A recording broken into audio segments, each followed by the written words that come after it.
Elon Musk. Love him or hate him, you can't deny that this man is changing the world in so many ways. It is unbelievable how many things Elon's involved with. The amount of stuff that he does, what he's accomplished in his life is just, I believe, unrivaled by anyone else that I've really read in modern times, at least. Some people from the past, such as, Alexander the Great, Napoleon, some of these great figures in history, also accomplished great things. But Elon, in terms of entrepreneurship, if we're talking about businessmen, entrepreneurs, he's by far the most impressive that I've ever read, by far. He's just involved in so many different things, and he's had success in some of the most difficult areas, right, to start a business. No one was able to start a car business, let alone an electric car business, in the past century, except Elon, and be super successful at it. And space travel as well, right? Both of those businesses are heavily regulated. Elon is arguably the greatest entrepreneur in modern times. That's what I believe. So in this book, Walter Isaacson really gives you a deep dive into the mind of Elon, explains kind of all the things that Elon has done throughout his life, and he also shadowed Elon for 2 years, was with him during big moments, right? Elon's purchase of Twitter, all this stuff was side by side with Elon for a lot of things. So this is a great book if you really want to understand Elon. And I devoured this book. I read it so quickly. It was an excellent book. So let's start at the beginning of Elon's kind of career. I don't want to go back to his childhood and all that stuff. You can get that in the book. I don't want to spoil that for you. There's a lot of stuff about Elon's personal life and his family, which is totally screwed up, and which you would never know unless you read the book and really learned more about him. So the first kind of success that Elon had was with Zip2. Not too many people know about this unless you are a big fan of Elon, but this was his first business that was successful and that he made a pretty nice sum of money from. So kind of the general idea was that Elon and his brother Kimball in early 1995 had an idea just as the web was starting to grow exponentially.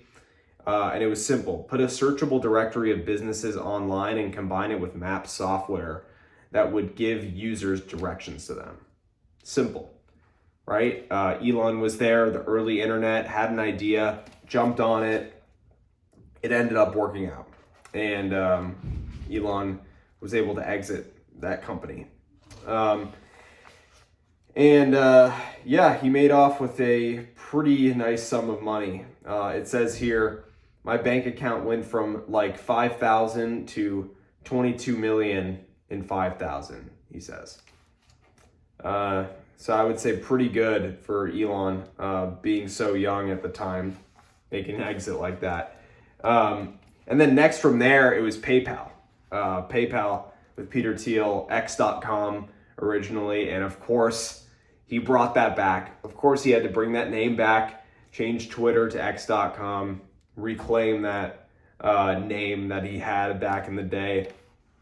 And here you can see that he co-founded X.com with Peter Thiel.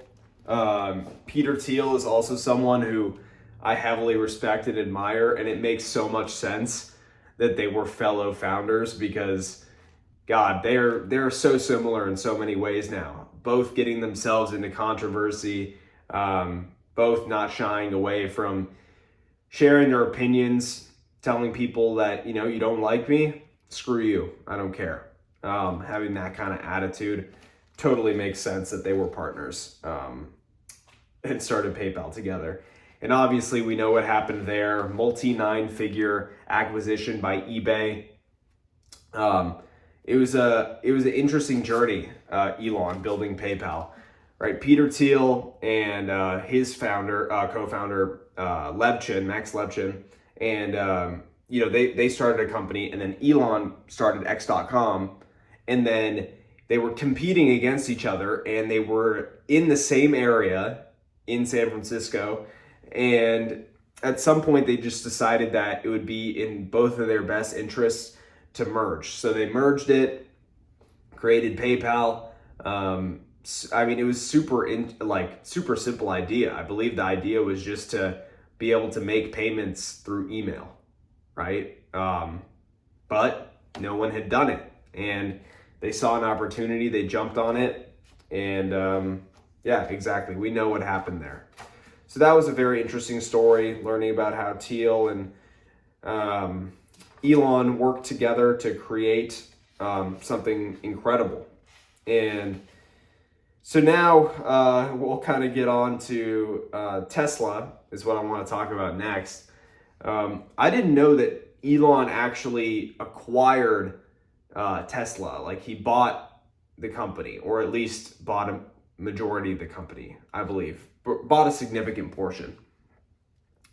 And Elon, of course, he didn't start it, but he was the one who ultimately turned Tesla into what it is today, right? It was a nothing company.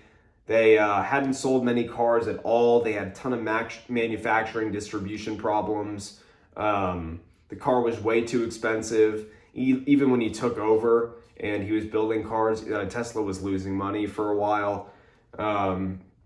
But Elon, if I've learned one thing from Elon that I took away from this book, is never doubt Elon, right? If anyone, I heard Mark Andreessen say in an interview with Lex Friedman recently, he's like, the one thing that I've learned about Elon is to never doubt Elon.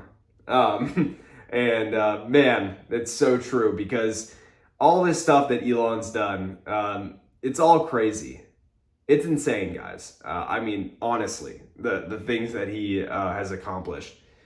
Anyone would have thought that he'd fail. A lot of people thought he was crazy. They told him he would fail. But you know what he did? He stayed persistent. He didn't listen. He didn't listen to anyone who told him that he couldn't do what he wanted to do. And he's very mission-oriented as well, Elon. Everything is about a grander mission. Every company that he buys, right? Tesla, their mission is to, essentially make this world a better place by changing us from a, gas car world to an electric car world.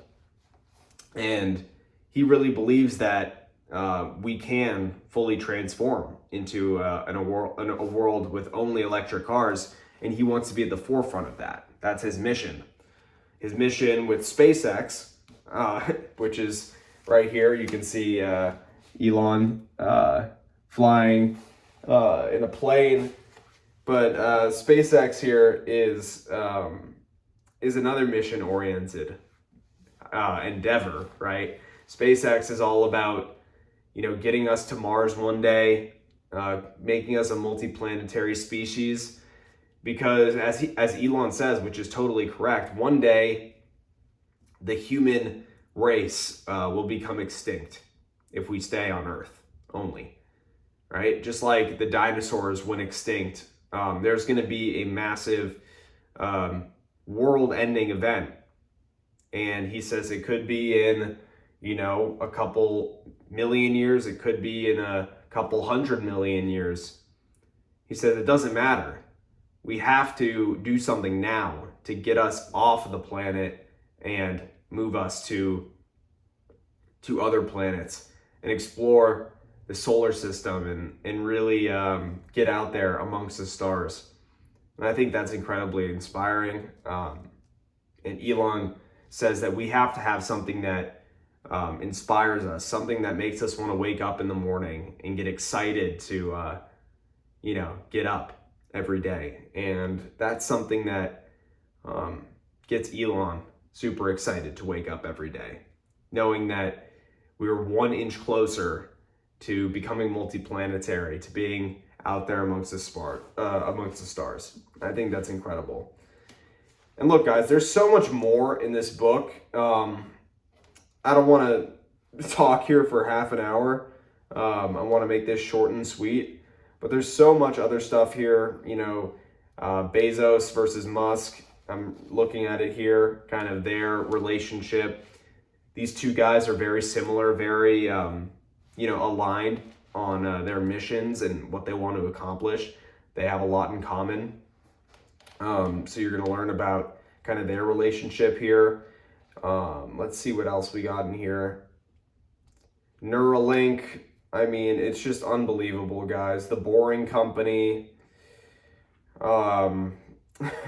It's just like, and then like how many kids Elon has, his involvement in politics, how he's getting thrown in the culture wars, his relationship with Bill Gates, it's, and then what I want to end on here is, and then Larry Ellison, flying to his Hawaiian island and being friends with him. What I want to end on here is obviously what has been a big topic of discussion since it happened, which is the acquisition of Twitter. I'm very much in support of Elon and his support of Twitter, reviving the platform, making it a place where free speech is the primary thing, right? Free speech is the most important thing to him. And he's not willing to, bow down to the woke mob who wants to censor anyone's opinion, who, they don't agree with. Anyone who is, pro Second Amendment, pro life, all of these things, right? The woke mob just wants to censor them, make them silent. And Elon strongly disagrees with that. And I believe a lot of that disagreement comes from him living in South Africa and growing up there, right? Being in a state where you aren't allowed to say what you want. You can't speak out against the government. There's no free speech there, right? They can arrest you. They can do whatever they want to you if you disobey. So I think that's why Elon partly believes so strongly in free speech and why he acquired Twitter.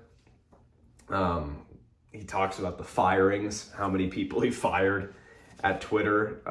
Unbelievable, because Elon realized that there was just so much fluff.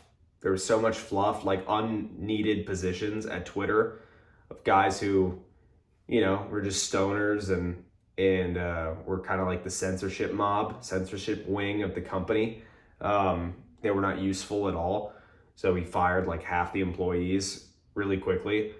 And he went through kind of the company messaging and the messaging of, people who were talking about Elon before he acquired Twitter and saying like all this bad stuff about Elon, how they hoped he wouldn't acquire it, this, that, and the other, just talking shit about Elon. And that came back to bite them because he found out about all that. He went into the records, saw the messages regarding him, right? Just looked up, on all the big, on Slack and whatever communication channels they were using, looking up his name to see who was talking about him, who was against the acquisition, and letting them go. And I think it's super powerful. I think it's super powerful what he's doing. And now, obviously, he changed it to X. Who knows what's going to happen with X? He wants to make it the everything app. I have kind of an idea in my head of what that really means, but until it kind of comes into fruition, it's hard to really know. We'll see what unfolds there. But I mean, this is just unbelievable that one man is doing so many things at one time. He also explains in the book that he works 7 days a week, all year. He said, maybe I get 3 to 4 days off a year for an entire year. Days where it's just total, like, zombie mode, totally like, just his brain is pushed to the point of exhaustion. So we got to understand, guys, that, Elon is not superhuman. He just works harder than everyone else. He knows about more subjects than anyone I've ever seen. right? Most of us can become a master at one subject. But I mean, honestly, after reading this book and just learning more about Elon and listening to interviews and all this stuff, I've realized that Elon is almost expert status in so many domains, right? In, engineering, in computer science, in, aerospace, in finance, right? A lot of us don't think of Elon as an expert in finance. He's just an innovator, an inventor, right? No. I listened to an interview with him, and I mean, for about half an hour, Elon was talking about the banks, finance, how the whole monetary system in the United States is operating right now, what's happening with the banks, the collapse of SVB, a lot of different topics regarding finance. And he said in the interview, he's like, I know a thing or two about finance. And I think to not think that he knows about finance is ridiculous, because these companies wouldn't have worked, right? At the end of the day, all his companies, they're businesses, just like anyone else's business. And you have to understand numbers. You need to understand how this all works. Elon knew very well when he was on the verge of bankruptcy with these companies, and his knowledge of finance and his ability to, manipulate money, to work with the banks, to make sure that all these companies stay afloat. Guys, that's a hard task. Elon's companies are all of them are multi-billion-dollar companies at this point, or almost all of them, at least. So yeah, being an expert in finance, just so many domains, physics, like it's really incredible. I think that anyone like myself who wants to be as intelligent as Elon and make as big of a difference, we need to become very knowledgeable about a variety of domains. And it needs to be the right domains as well. Elon chose the right domains to be a genius at. It's just a fact, right? Physics, he studied physics in college. Finance, instrumental if you want to build an insanely successful business. Computer science, we know how important computer science is. Look at who's all the richest people in the world, right? And then aerospace, if you want to help in this mission to make us a multiplanetary species, you need to know about that. I also believe that Elon is an expert in psychology as well. And then another one that I just thought about, history as well. He's a student of history. Guys, there's too much that we have to learn to catch up to Elon. Too much. And essentially what I do is just entirely consume my time with learning. I'll show you the books that I have over here. I have a nice little book collection here. I think I got like 40 something books. And these aren't all the books that I've read in the past year. I have a lot of them back home with my family. And all of them have, turned me into a more knowledgeable, intelligent human being. I feel like, I feel more empowered every single day, knowing what I know about the realities of this world. A lot of people will say to me, oh, but you're 21, enjoy your life a little, go out, party, whatever. And that's just not me. I want to get ahead. And the only way to get ahead is to do more. Flat out. Elon does more than anyone. I don't care who you think you are, how hard you work. Elon's working 18 hours a day, 365 days a year, a couple days off, less than a handful a year, right? You're not doing that. You're not doing that level of volume. And I'm not either. I acknowledge that. There's no one doing that level of volume, which is why no one has multiple successful billion-dollar companies like Elon. It's just a fact. Anyways, guys, go pick up this book by Walter Isaacson. Unbelievable read. You'll learn a lot about Elon. Maybe you don't like him, maybe you love him. Doesn't matter. Either way, he's changing the world, so he doesn't really care what you really think about him. And I think you need to read this book to just understand the potential of human beings and what we can accomplish if we set our mind to it and we stay persistent.